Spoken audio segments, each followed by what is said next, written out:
Olá, está no ar mais um Ver TV, um programa para quem gosta de televisão. Nós discutimos aqui toda semana o papel da TV na sociedade brasileira e você é sempre o nosso convidado. Os avanços da ciência fazem parte da vida de todos nós, queiramos ou não. Seus resultados em forma de máquinas, aparelhos ou remédios estão no nosso dia a dia. A televisão, também resultado de longas pesquisas, mostra em alguns programas o fascinante mundo da ciência, algumas vezes com seriedade, outras com sensacionalismo. Como traduzir para o público a linguagem científica? Essa é uma das perguntas que faremos aos convidados do Ver TV de hoje. Luiz Barco, professor da Escola Politécnica da Universidade de São Paulo. Ele idealizou e apresentou a série Arte e Matemática, exibida pela TV Cultura de São Paulo. Marilúcia Moura, fundadora e diretora de redação da revista Pesquisa FAPESP, a Fundação de Amparo à Pesquisa do Estado de São Paulo, e presidente da Associação Brasileira de Jornalismo Científico. E Daniel Ângelo, físico, apresentador do programa Ciência em Casa, exibido pelo National Geographic. Aos três, muito obrigado por terem aceito o convite, estarem aqui conosco para discutirmos essa relação que é fascinante, né, entre a televisão e a ciência. Mas antes de começarmos a conversa, vamos ver mais algumas informações sobre o tema de hoje. Vamos ver. O primeiro voo aéreo da história. Os mistérios da natureza, os segredos do corpo humano, a robótica e a nanotecnologia, a linguagem matemática, a exploração do espaço e os avanços da medicina. Tudo isso é um pouco do que chamamos de ciência, a busca do homem por explicações racionais da natureza e dos seus fenômenos. Pela primeira vez, uma câmera permite filmar em alta definição a chegada no estômago. O estômago é um reservatório com paredes musculares que se contraem para transformar os alimentos em líquido, com a ajuda do suco gástrico. Na televisão, descobertas científicas ocupam espaços nos noticiários, tratadas muitas vezes como grandes espetáculos. Estão também em programas especializados, onde geralmente as informações são mais aprofundadas. O nosso universo tem 14 bilhões de anos. Só para comparar, a Terra tem em torno de 4,5 bilhões de anos. Então o universo é mais ou menos 3 vezes mais velho que a Terra. Ele vem se expandindo desde então e vai continuar a se expandir, em princípio, para sempre. A divulgação da ciência pela TV recebe críticas de cientistas que reclamam das abordagens superficiais. Jornalistas e produtores queixam-se da linguagem usada pelos cientistas, às vezes de difícil compreensão para o grande público da TV. Mas há exemplos de como TV e ciência podem contribuir para o avanço do conhecimento e para despertar nos jovens a curiosidade científica. A série clássica Cosmos, conduzida por Carl Sagan, é talvez o melhor exemplo. E mesmo abstrações matemáticas podem se transformar em boas séries de TV. Pode não parecer, mas hoje vou falar da talvez mais elementar forma de fazer matemática: contar. Para tal, vesti-me a rigor e vim à procura da origem do processo: as ovelhas. Sim, contar ovelhas, mas não adormeça já, porque isto é matemática. Este é um programa da Sociedade Portuguesa de Matemática, exibido pela TV Portuguesa. E ele começa mostrando uma forma de ensinar matemática, que é contando as ovelhas. É uma boa forma, Barco, que você também trabalhou na TV Cultura, mais ou menos nessa linha, né, e trabalha até hoje nessa linha. É uma boa forma de se ensinar matemática? Bom, eu acredito ser uma boa forma. Eu tenho a impressão que a matemática está em todos os lugares. A criança precisa descobrir. Os currículos, principalmente no Ocidente, são muito ruins, porque formatam uma coisa de tal maneira como se o sujeito só devesse saber aquilo. Só para você ter uma ideia, um dia desse eu deparei com um assunto curioso. Quando eu fiz minha livre docência na ECA, eu tinha esse grau de liberdade. Num dos capítulos eu escrevi que havia 2 jeitos de se ensinar subtração, uma coisa elementar como contar ovelhas. E um era o modo natural, e o outro eu chamava grosseiramente de método não muito natural, né? E, curiosamente, nos livros de didática de matemática no Brasil, 53%, 54% ensinam desse modo não natural. E eu perguntava, do ponto de vista de comunicação, por que se ensina isso para a criança, se ele é não natural? Claro que todo mundo diz assim, mas dá para entender na nossa idade. Mas a criança, quando ela vai aprender subtração, o que ela sabe? Mal e porcamente o sistema de numeração e a adição. Então, se você acrescentar uma necessidade que seja uma ilação, um corolário, como dizem os matemáticos disto, provavelmente a criança não entenderá. E tal como a gente adestra cachorrinhos, né? Quando ele acerta, você dá uma ração, quando erra, você bate um jornal no focinho, a escola não ensina, ela adestra. E tudo aquilo que você aprendeu de maneira de ser adestrado, no futuro você tem grande dificuldade de desenvolver. Eu acho que a matemática, como a física, como a biologia, como a dança, como a poesia, é olhar para o mundo. O mundo está carregado de matemática e de poesia. É preciso mostrar para a criança a poesia que há em saber matemática. Marilúcia, e a FAPESP? Quer dizer, você é fundadora, né, da revista FAPESP, que tenta também, né, traduzir para um público mais amplo essas descobertas, esse trabalho dos cientistas. Que eu queria que você fizesse uma relação entre esse trabalho e isso que nós estamos discutindo aqui, que é a televisão, que é a ciência na televisão. A revista Pesquisa FAPESP, ela efetivamente é voltada, eu até vou mostrar aqui a capa da revista mais nova, que saiu agora. Né? A revista Pesquisa FAPESP, ela é voltada para um público, eu diria, com um grau de formação um pouco mais sofisticado, né? Ela pressupõe que ela cobre todos os campos do conhecimento jornalisticamente e com rigor. Ela pressupõe que o que houver de física, o leitor, que seja arquiteto, vai ler e entender bem. E o que houver de sociologia, o matemático também vai entender muito bem. O que a gente realmente quer fazer com essa revista é trazer à cena as pesquisas que se processam no Brasil, né, as pesquisas mais importantes em todos os campos do conhecimento. Ela não cobre só São Paulo, ela cobre o Brasil. Como São Paulo tem 50% da produção científica brasileira, São Paulo está presente com grande força nas reportagens. Agora, é interessante quando você fala de TV, porque já há algum tempo nós começamos a fazer, além das reportagens escritas, nós começamos a fazer também vídeos, porque a gente sabe da importância da imagem nesta relação do ver, do entender, do compreender ciência. E aí nós começamos a trabalhar com vídeos que estão no site da revista. E são vídeos que lidam com uma linguagem que é muito próxima daquilo que a TV faz mesmo, né? E desde o começo, quando a gente estava lá fazendo a revista Pesquisa FAPESP, vinculada à assessoria de comunicação da FAPESP, lá no final segunda metade dos anos 90, a gente tinha, assim, um grande empenho em conquistar com as nossas matérias as pautas também da televisão.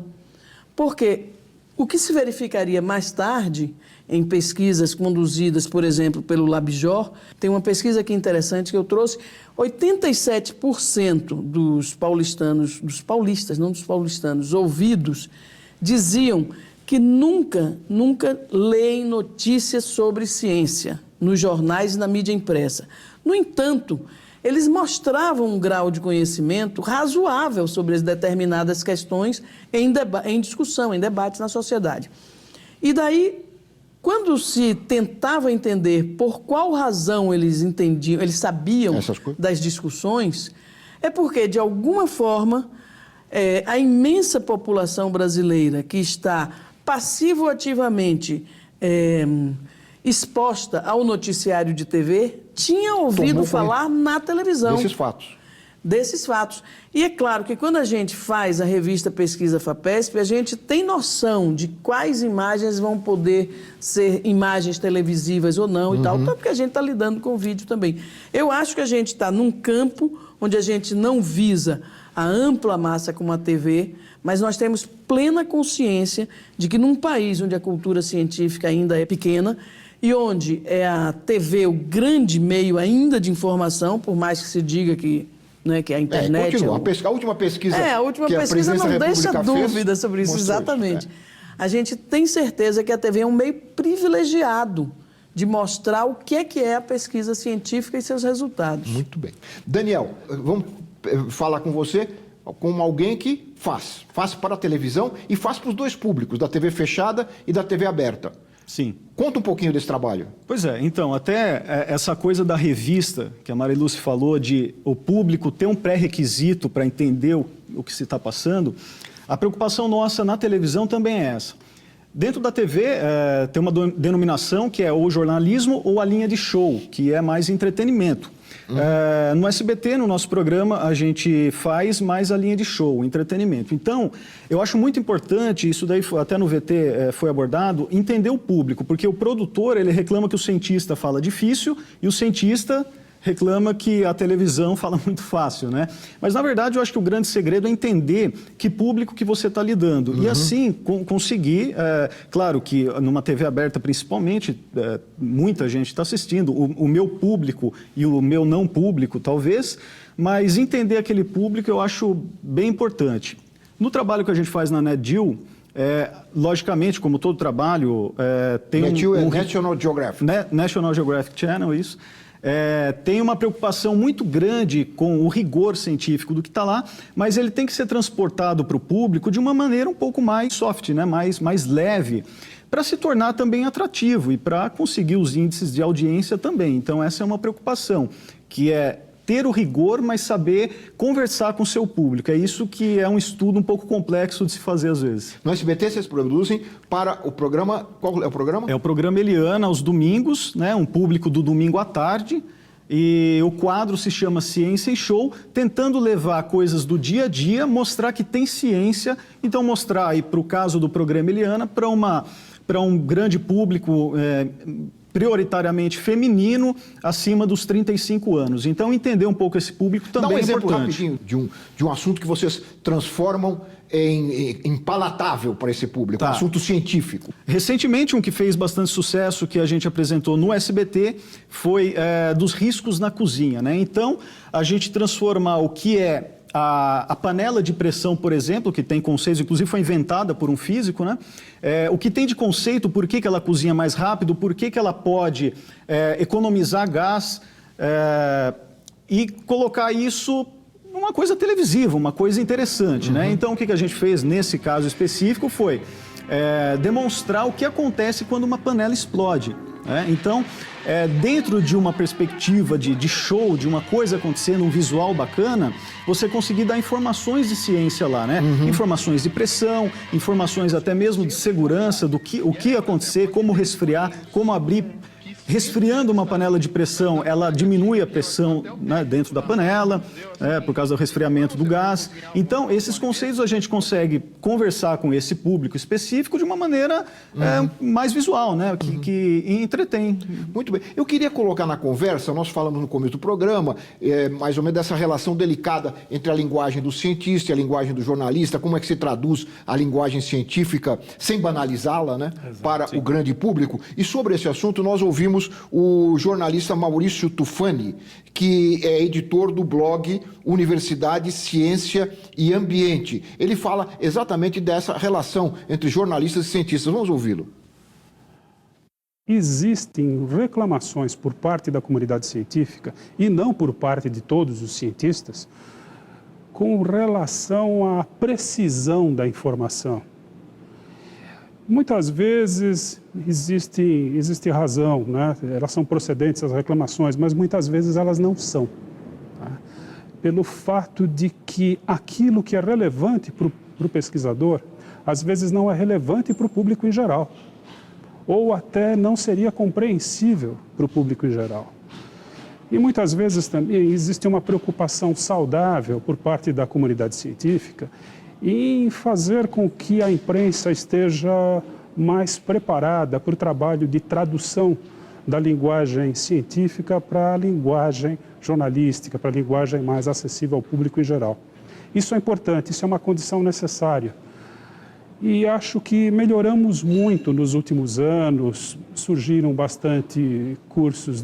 muitos cursos assim, de capacitação e muito esforço por parte de jornalistas mesmo para isso. Agora, o problema é que jornalismo não é só tradução, jornalismo é crítica. Na minha opinião, o jornalismo na área de ciência, ele muitas vezes é chapa branca. Ele muitas vezes cobre os assuntos de ciência sem tratar do contraditório. Você não vê o contraditório no jornalismo científico muitas vezes. E existe o contraditório na ciência, né? Então essa é uma parte que falta e muitas vezes os pesquisadores, eles não se sentem muito à vontade quando a imprensa procura tratar do contraditório com eles. Eu queria ouvir a opinião de vocês a respeito desse ponto que ele toca com muita precisão. Eu acabo até me arvorando a dizer que há uma certa submissão dos jornalistas diante da verdade científica. Isso pode levar a essa falta do contraditório que o Tufani menciona aqui. Eu gostaria de ouvir a opinião de vocês a respeito desta questão logo depois do intervalo. O Ver TV volta já.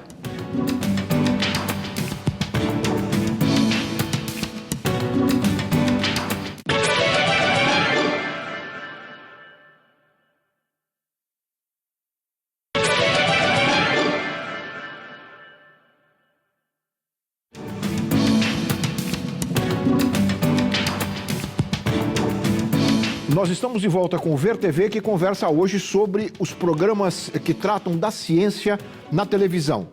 E no bloco anterior, o Maurício Tufani colocou aqui algo que eu gostaria de ouvir a opinião de você sobre isso que ele falou, em relação ao contraditório, que segundo ele falta na cobertura da ciência, na mídia em geral e na televisão em particular. Eu acho que, de fato, o jornalismo é uma linguagem e a comunicação de ciência pelos cientistas lida com uma outra linguagem.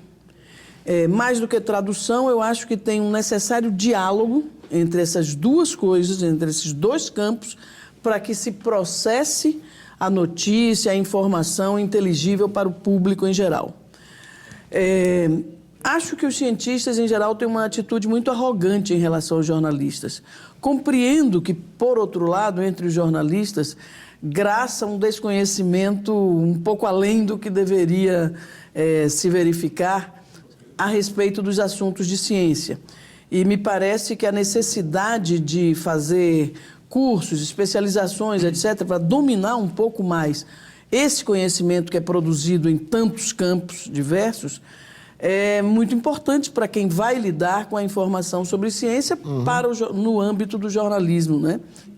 Eu penso, e algumas vezes eu vi assim, é evidente que não há dogma em a ciência, cada achado, cada descoberta pode ser derrubado pelo achado seguinte, vai levar tempo, etc., mas pode ser derrubado. E a ciência avança exatamente por isso, exatamente por causa do conflito de visões, dos novos achados, de contradições. Ele se queixa da falta desse conflito, do debate sobre esse conflito. Então, exatamente. A ciência avança assim, mas ao passar o achado científico para a sociedade através do jornalismo, a expectativa do cientista é que a gente não deixe isso claro. A expectativa em geral dos cientistas, é claro que não são todos, mas a expectativa em geral é que o jornalista simplesmente diga aquilo que foi o achado daquele determinado pesquisador, sem colocar a coisa num contexto mais amplo de contradições, A gente só vê o contraditório quando há plágio. Mas isso está ficando cada vez mais público, né? As fraudes, mesmo o pessoal no âmbito da ciência, os produtores de ciência, eles estão muito preocupados com as boas práticas, com os controles éticos, etc., né? Porque a ciência envolve a vida de todo mundo. Então, as fraudes podem ser tremendamente prejudiciais à população como um todo. Mas o fato é que, do meu ponto de vista, os pesquisadores, os cientistas, precisam avançar na compreensão de que a sociedade precisa tomar conhecimento do que avança a ciência, dos achados que são importantes na vida social, sabendo que isso não é um dogma, não é uma verdade absoluta, sabendo que isso tem um outro lado, uma outra visão, uma outra forma de ver. E, por outro lado, os jornalistas precisam, sim, se instrumentalizar, se preparar para não terem essa atitude subserviente em relação à verdade científica. Exatamente. Maria Lúcia, o Tufani colocou também, e eu vou mostrar para vocês mais um trechinho da conversa que o Ver TV teve com ele, sobre a cobertura de ciência feita pelos telejornais. Vamos ouvi-lo. Realmente, medicina, novidades na área de medicina, é o carro-chefe, né, da informação, da notícia científica nos telejornais. Mas tem surgido também outros temas em função até da geração de imagens que são surpreendentes, né, em outras áreas da ciência. Eu já vi telejornais, grandes telejornais, noticiarem novidades sobre o Big Bang. Já tivemos, assim, informações, notícias sobre descobertas relacionadas ao antepassado dos homens, né? Isso tem sido muito facilitado porque a televisão precisa de imagem e nós temos a ciência cada vez mais gerando imagens, né? Agora, por outro lado, existe também uma tendência a fazer com que a notícia de ciência ela seja o exótico, né? Às vezes até para servir como sobremesa no cardápio indigesto do noticiário, né? O exótico servindo como sobremesa para o cardápio indigesto do noticiário, porque o noticiário é indigesto. A ciência tem algo de fascinante mesmo, mas deixa eu passar, senão eu fico aqui falando demais. Não, tem algo de fascinante, realmente. Atualmente, com a tecnologia que se aplica na ciência, também se consegue gerar muitas imagens, né, que foi o que ele disse, tanto espaciais quanto microscópicas, enfim. E eu não sei exatamente, não sou da área de jornalismo, não sei o que acontece dentro da redação, se o editor-chefe, o que ele usa para escolher determinadas matérias, etc. Mas algumas coisas geram um certo tipo de polêmica também, né? Talvez isso seja, como no caso, quando ligaram pela primeira vez o LHC, que era aquela coisa se o mundo ia acabar, isso ficou muito em voga um bom tempo lá, né? Porque é uma coisa que, você imagina, tá ligando a TV, será que o mundo acaba quando ligar? A pessoa aprende de alguma forma aquilo lá. E agora, os jornalistas em si, eu tenho a impressão que essa coisa assim também do contraditório que foi dito também, eu acho que eles, quando se lida com uma ciência de fronteira, é preciso ser muito especialista para refutar o que o cientista está lá com um pacote de dados falando. Eu descobri que essa minha partícula vai mais rápida que a luz e eu derrubo toda a ideia de Einstein, né? Então, eu acho que o jornalista também tem um certo medo compreensível, não sendo especialista da área, em refutar de primeiro. E hoje, na televisão, enfim, nos meios de comunicação, o furo é muito importante. Então, eu acho que não há aquele tempo hábil também de fazer muitas consultas para conseguir estabelecer um contraditório a ponto de exibir isso na televisão, né? Professor Barco, eu queria ouvi-lo sobre a questão do exótico, que ele mencionou aqui, que às vezes ocupa o espaço do sério, vamos assim dizer. Eu vou me permitir brincar um pouco, se os colegas permitirem. Aconteceu um fato curioso. Quando eu escrevia sobre matemática na revista Super Interessante, eu procurava temas que eu tinha a impressão que as pessoas iriam gostar. E durante muito tempo eu recebi... Houve uma época que o Almir Gajardoni, que é um belíssimo jornalista, convidou-me para fazer uma outra série além do 2+2, que era Curiosidade Matemática. E eu sugeri que ele pegasse alguém de jogos, porque eu tenho uma certa predileção por jogos, mas um tipo de jogo. Eu queria alguém que olhasse o jogo de maneira mais completa. Mas o que eu queria contar é um fato curioso. Um dia um físico foi entrevistado e falou da importância de uma partícula que ele estava estudando, etc. E por alguma razão de rapidez, ele errou na medida da velocidade da partícula. E a gente pensa que ninguém confere. E um cara fez as contas e mandou uma carta ao Almir, falou, veja que mico nós estamos pagando. Eu falei, publica essa carta, ela é muito melhor do que o artigo do cientista. O cara escreveu uma carta jocosa dizendo assim, olha, eu tenho uma tia velha lá em Minas que tem um Fusca e ele anda em média a 45 km por hora. O cientista falou em não sei quantos metros por segundo, eu converti. O Fusca da minha tia é mais veloz que a partícula do cientista. Eu achei isso uma delícia, porque muitas vezes na sala de aula o professor se apega até em unidades que têm muito pouco a ver com a vida do estudante. E o cara decora aquilo para responder na prova, mas ele não tem o menor sentido que seja 8 metros por segundo. Ele não converte isso em quilômetros por hora. Porque o cidadão comum, quilômetros por hora é uma coisa, metros por segundo é outra completamente diferente. Então era preciso que a gente entendesse um pouco mais de linguagem. Era preciso. Era bom que houvessem muitos leitores e telespectadores desse tipo. Né? E mais do que isso, era preciso que o professor conhecesse um pouco mais de história da ciência que ele leciona. Eu, na frente de minha casa, um cidadão ocupou, na minha opinião, abusivamente uma praça. Ele deve ter ligações militares e ele treina cães. Eu nunca soube que um cão desse prendesse um miliante ou obstacularizasse um assalto. Mas já vi alguns que estraçalharam alguns carteiros e algumas empregadas domésticas. Eles treinam lá umas feras. Mas é interessante, ele bota um circo metálico no chão e dá um sinal, o cachorro vem e pula. Quando o cachorro acerta, ele dá uma ração. Quando o cachorro erra, ele dá uma jornalada no focinho. E eu não sabia, existe doutoramento para treinamento de cachorro. O doutoramento, eles põem o arco um pouco mais alto, enrolam com uma coisa, botam gasolina e botam fogo, e o cachorro tem que pular. E eu levo meus netos e fico olhando o olhar do cachorro, e digo, eu já vi esse olhar. Onde será que eu vi? Quando eu era professor de cálculo diferencial integral, eu dava uma prova sobre limite, derivada de integral, equações diferenciais, o olhar do menino era exatamente o olhar do cachorro. Cachorro diante do fogo. O cachorro diante do fogo. Eu diria o seguinte, esse problema não acontece só no jornalismo científico, acontece na sala de aula. O professor, em geral, é um arrogante, ele tem medo de errar. O Ken Robson, que é um belíssimo cara em educação, diz isso. Não estou dizendo que o erro seja criativo, mas quem tem medo de errar dificilmente é criativo. Exatamente. A criança tem coragem de errar. Quando entra na escola, o erro passa a ser um pavor. Conclusão, você mata a criatividade da criança.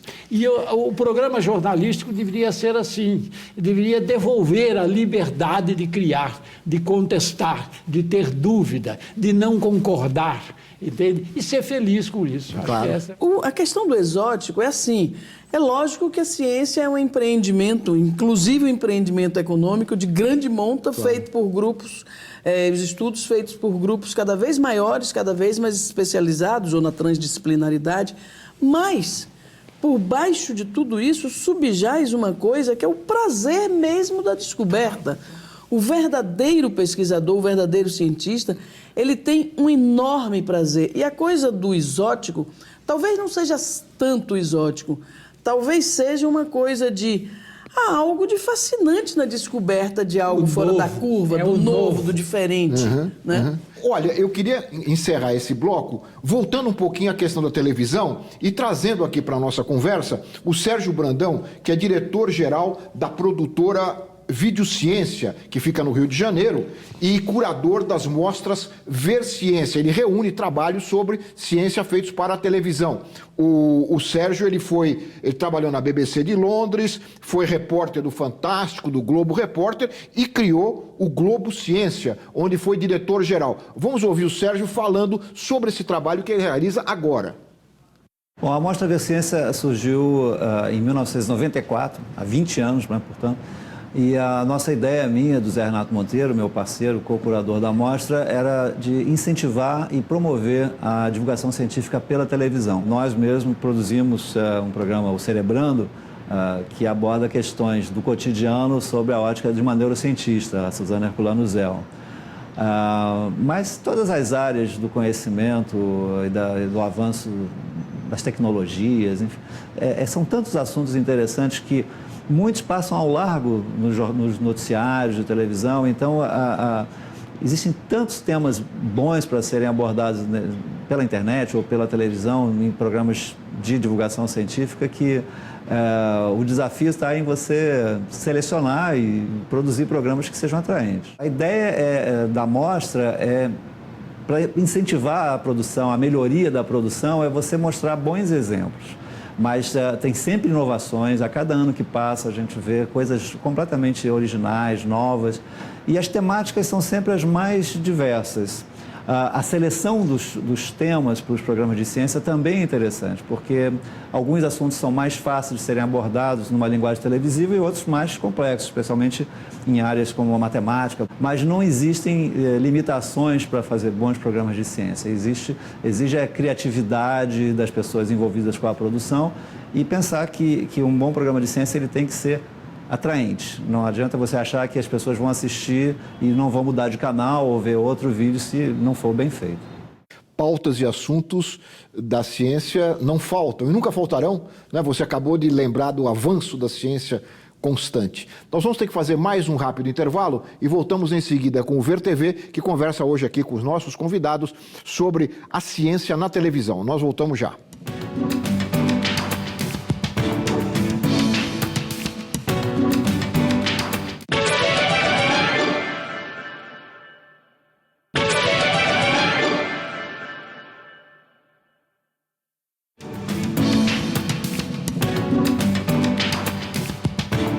Nós estamos de volta com o Ver TV, que conversa hoje sobre os programas de ciência na televisão.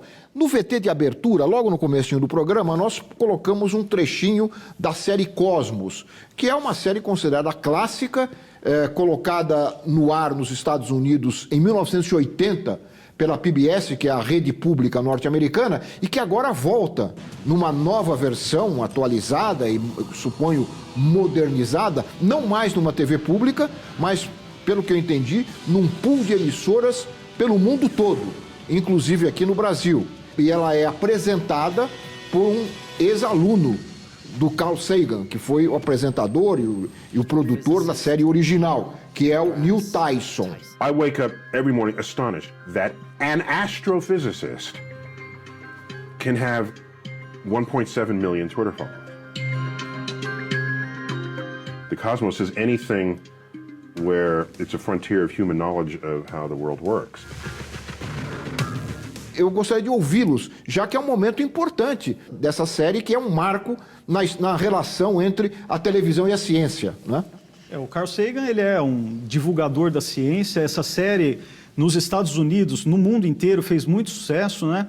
Essa série, imagina só quantas crianças ela influenciou para saber um pouco mais de ciência ou de astronomia, que era a disciplina do Carl Sagan, mas de uma forma geral, de procurar saber, de ter a curiosidade, né? Porque ele abordava temas extremamente complexos de maneira muito simples. Logicamente, essa série regravada, né, ou enfim, reeditada, ela deve ter elementos de modernidade, tem que ser assim, a TV mudou muito. E a ciência também avançou muito, né? E a ciência avançou muito. E o público hoje, ele assiste de uma maneira diferente, mas tanto o Cosmos ou outras iniciativas, elas têm que vir para a TV aberta também, para a grande massa, porque apesar de ser um lançamento mundial, a gente está falando no Brasil em torno de talvez 10% da população com TV fechada.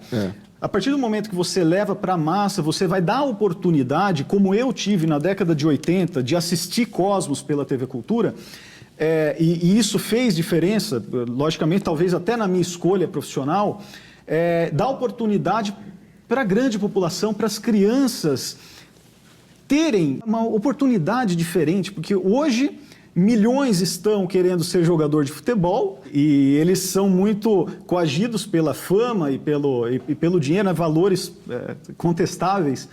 Mas que tal dar oportunidade também de continuar jogando futebol, mas dar uma oportunidade de outras carreiras também? E essas séries são muito importantes para isso, porque mostra o que é a carreira, o que ele não consegue ver de outra forma, às vezes nem na escola. Se você tem computador, escreva um pálido ponto azul.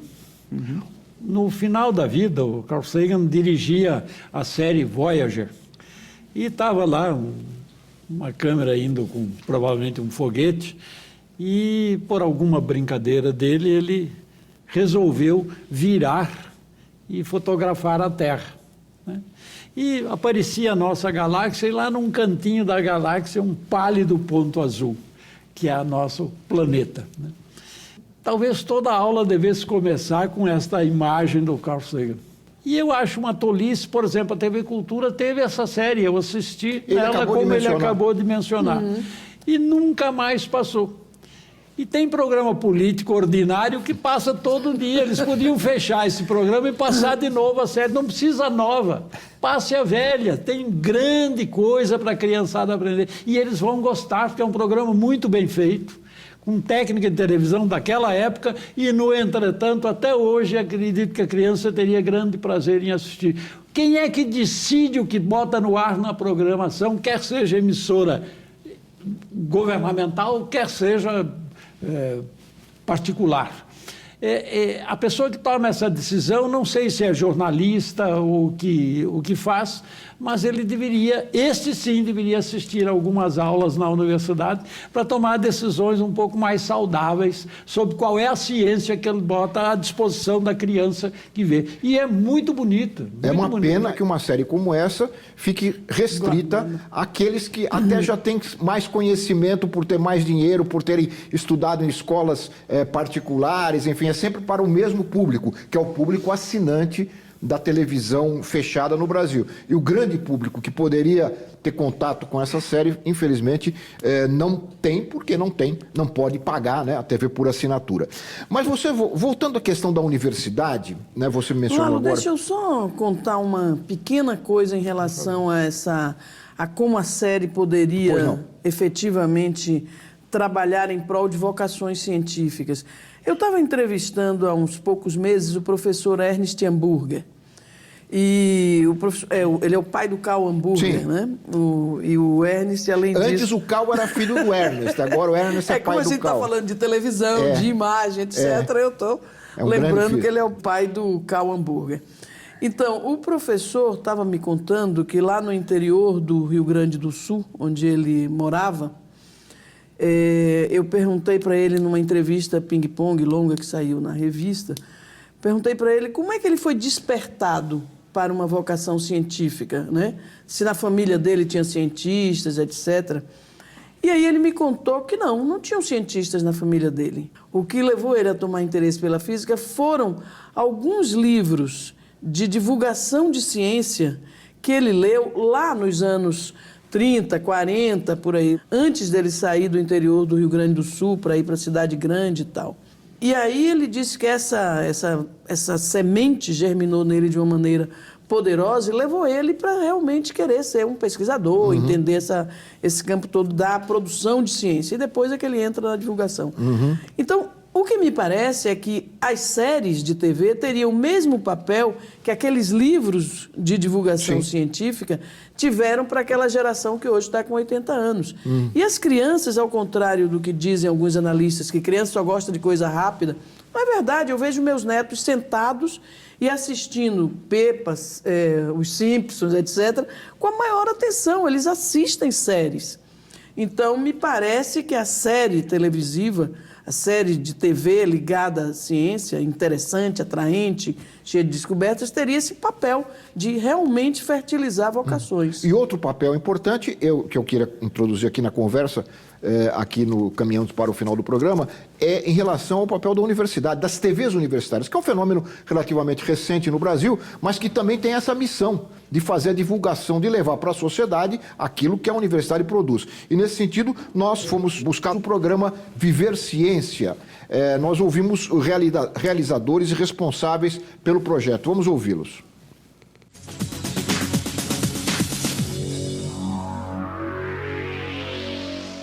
O programa Viver Ciência é um programa que surgiu da própria necessidade que a universidade tem em interagir com a sociedade e mostrar, expor tudo aquilo que que resulta das pesquisas existentes aqui na universidade, nas mais diversas áreas do conhecimento. É um projeto que é financiado pela própria UFG. Importante, sem dúvida, porque o conhecimento gerado, ele tem que ser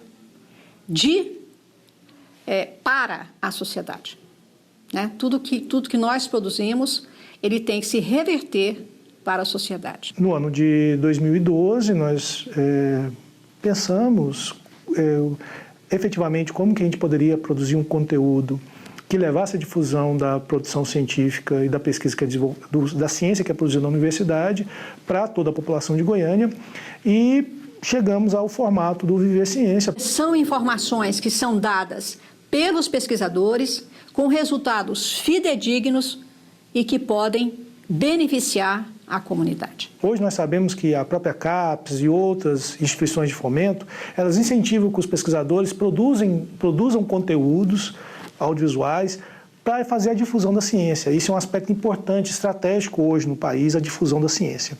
Então, nós temos feito um trabalho junto aos pesquisadores, junto à Pró-Reitoria, junto à Câmara de Pesquisa e Pós-Graduação, para conscientizar os pesquisadores da importância da produção audiovisual para essa difusão da ciência, da tecnologia que é produzida na universidade, no estado de Goiás, na região centro-oeste, no Brasil. É um papel da universidade, né? Devolver à sociedade aquilo que a sociedade paga para ela se manter. É preciso prestar contas à sociedade de uma forma interessante do que é que você faz com o recurso público em termos de produção de conhecimento. Se você me permite, além dessa visão, digamos, pragmática da coisa, eu tomaria liberdade de dizer, eu fui professor no início da minha vida, professor de cálculo diferencial integral. E eu precisava ensinar os meninos a calcular lá uma integral, etc. Um dia eu estava na Escola de Engenharia de Linz e tinha que imaginar a rotação de uma elipse para formar um hiperboloide qualquer lá, um sólido qualquer. E tinha que cortar aquilo e fazer a derivada, etc. E você acredita que um menino levantou e disse, olha, professor, isso aqui é uma escola particular, eu não fiz um bom colegial, eu tenho dúvida, o que são as cônicas? E eu estava explicando que eu cortar um cone, eu posso ter uma elipse, uma hipérbole, etc. E como eu gosto muito de andar, eu saí e vi o seu João, era um jardineiro, que estava lá. E eu falei, seu João, o que é que o senhor está fazendo? Ele falou, estou fazendo uma bola achatada. Né? E eu deixei os meninos lá com algum problema e fui ver o seu João fazer a bola achatada. Ele pegou 2 estacas, destacou essa, certo? E daí ele firmou e pôs uma terceira estaca solta no meio e com ela ele riscava. Se você olhar bem o que se eu estou passando essa imagem direito, o comprimento da corda, que ia da estaca livre até a estaca 1 e a estaca 2, somados dá o comprimento da corda. E isso dá uma elipse. Eu voltei lá e falei, venha dar uma aula para os meus alunos, e ele explicou como é que ele fazia tal bola achatada. Eu falei, agora você tira a estaca livre e põe aí o planeta Terra. E numa dessas fixas põe o Sol. Essa é a segunda lei de Newton, quando você vai fazer o movimento da... E os alunos ficaram abismados. Eles disseram, puxa, professor, o jardineiro sabe mais física do que a gente. Não, ele olha o mundo. E era preciso que a televisão tivesse coragem de mostrar o mundo. A criança não deve ter medo de matemática, de ciência, de história, de filosofia, de nada. Por quê? Porque ela tinha que ser agradável. A escola, em geral, assusta a criança. Não é só a televisão. A televisão pensa que tornar brincadeira, assunto sério, é tornar amistosa. Não é verdade. Você pode fazer ciência de boa qualidade de maneira amistosa. Este é o papel, eu acredito, da divulgação de ciência. E não pode ter, eu acho que não pode ter medo de ousar também dentro da televisão, claro. Né? De ousar em formatos e usar plataformas de internet também hoje que são muito importantes. E quando, só para uma referência ao vídeo que passou agora ao VT, quando o pesquisador vai levar para a sociedade através do audiovisual o que se produz, tem que se preocupar também, que eu tenho certeza que grande parte da sociedade não tem nem ideia do que acontece dentro da universidade. Que nem sabe que a produção... Imaginam até que lá dentro é uma escola que se aprende e vai para casa e vai para o mercado de trabalho, onde não se produz conhecimento, pesquisa dentro de uma universidade. Então é importante. Exatamente. A gente tem que conversar com a grande massa, né? Com aquela população que realmente, às vezes, essa informação básica não tem. Nós estamos chegando ao final do programa, mas eu não queria encerrar sem ouvir de vocês uma palavra que pode ser até de sonho, né, Marluce? O que seria sonhar com uma ciência cada vez mais democratizada, eu acho que é essa a expressão, pela televisão? Na minha opinião, eu acho que tem que ter mais iniciativas de programas científicos de ciência para grande massa na TV aberta e utilizar, sem medo nenhum, as plataformas de internet que estão aí para o audiovisual.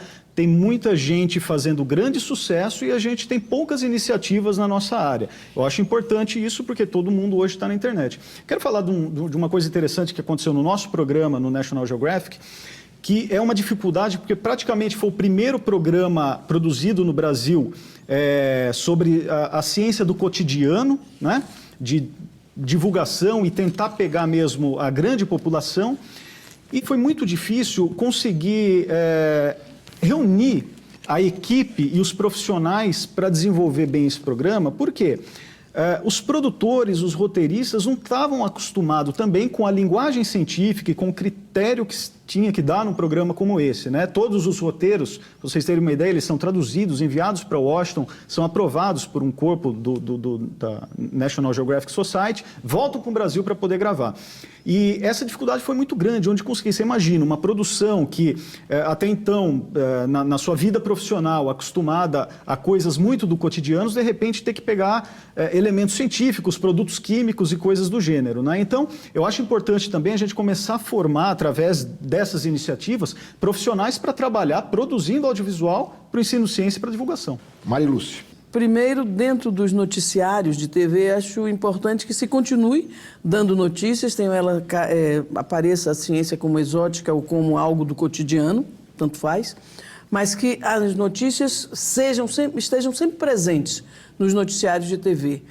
Mas, sobretudo, eu tenho pensado muito a ciência viajando por campos do entretenimento, por áreas do entretenimento. Por exemplo, eu tenho pensado muito em séries, a imagem das séries de TV americanas. Eu fui ver no Netflix uma série chamada House of Cards e eu não conseguia mais parar de ver aquele negócio, né? Tratando ali do poder, da política, aquelas relações pessoais misturadas com as relações de poder.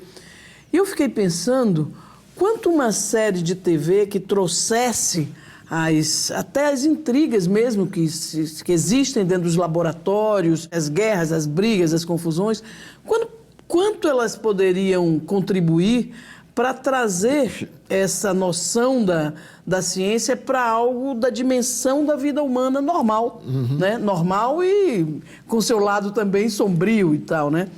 Como é a vida. Como é a vida. Exatamente. Porque numa das pesquisas feitas pelo LabJOR da Unicamp sobre percepção pública da ciência, a de 2007, o que a maioria das pessoas de São Paulo diziam, os ouvidos, né, uma mostra representativa, é que a ciência é feita de grandes descobertas. Numa outra pesquisa, muitos anos depois, do mesmo ligada à percepção pública da ciência, quando se pediu que citasse instituições, nome de instituições que produziam conhecimento científico, tanto aqui em São Paulo quanto na Bahia, onde foi feita também uma pesquisa, quase ninguém sabia citar uma instituição. Em Salvador chegava-se a 87% de ninguém dessa amostra do público saber citar uma instituição que faz ciência. Aí, uma das mais lembradas foi a USP, tanto aqui quanto mesmo na Bahia, o Instituto Butantan, a Fundação Oswaldo Cruz, foram assim as poucas citadas. As pessoas não sabem como é que se produz ciência. Então eu fico sonhando com uma série cheia de intrigas e confusões dentro dos laboratórios onde realmente se faz ciência. E onde há intrigas e confusões. Lógico. Professor Barco. Pois é, menina, você me deu uma dica incrível. Há muitos anos eu orientei um mestrado na ECA, porque a gente perguntava para as pessoas o que era o Butantan. Invariavelmente, Eles respondiam que era um zoológico de cobras. Ninguém tem ideia da ciência extraordinária que é produzida no Butantan. Então eu peguei um menino de comunicações, de jornalismo científico, e escreveu A Ciência Ontem, Hoje e Amanhã. E falava do Butantan. E o Butantan tem um jornalista científico, não sei se está lá até hoje, etc., mas tinha um jornalista científico. E eu o convidei para vir assistir o mestrado do rapaz, porque, afinal de contas, a análise foi sobre como é que o jeito que faz medicina, biologia, a agronomia, aí do sul do Brasil, via o Butantan. Você acredita que o sujeito disse, professor, eu não acredito muito na imprensa. Isso eu ouvi de um jornalista. Eu mando coisa para lá e eles não publicam. Eu digo, cara, isso é uma questão de política. Se você mandar um artigo e eles publicarem, você está dizendo que o jornalista dele é inútil, então basta pôr uma secretária para pegar o seu artigo. Você tem que emulá-lo para que ele vá atrás. Mas quem escreve sobre ciência é o jornalista e não o cientista que está no Butantan fazendo isso. No fundo, não é uma questão de verba, é uma questão de não querer ensinar, e sim despertar a vontade de sonhar com ciência. Sonhar com a verdade. Isso ele pode estar fazendo isso vendo literatura, vendo música, vendo dança e também vendo ciência, por que não? Eu acho que essa é uma visão importante. É preciso devolver. A escola traz mais pesadelos do que sonho. Vamos transformar a escola para que ela construa sonhos. Daí vamos sonhar com a televisão. Muito bem, com essas bandeiras nós podemos encerrar, né, de uma forma um pouco mais otimista, né, esse nosso programa que discutiu aqui com vocês. Espero que para os telespectadores tenham aberto novas curiosidades em relação à ciência e também em relação à televisão. Muito obrigado aos três por terem estado conosco. Eu quero agradecer também a você que nos acompanhou de casa. Lembrando que todos podem acompanhar o Ver TV pelo Twitter, pelo Facebook ou então ainda mandando mensagens para o nosso endereço eletrônico, que é o vertv@ebc.com.br. Até a semana que vem com mais um Ver TV, um programa para quem gosta de televisão. Até lá!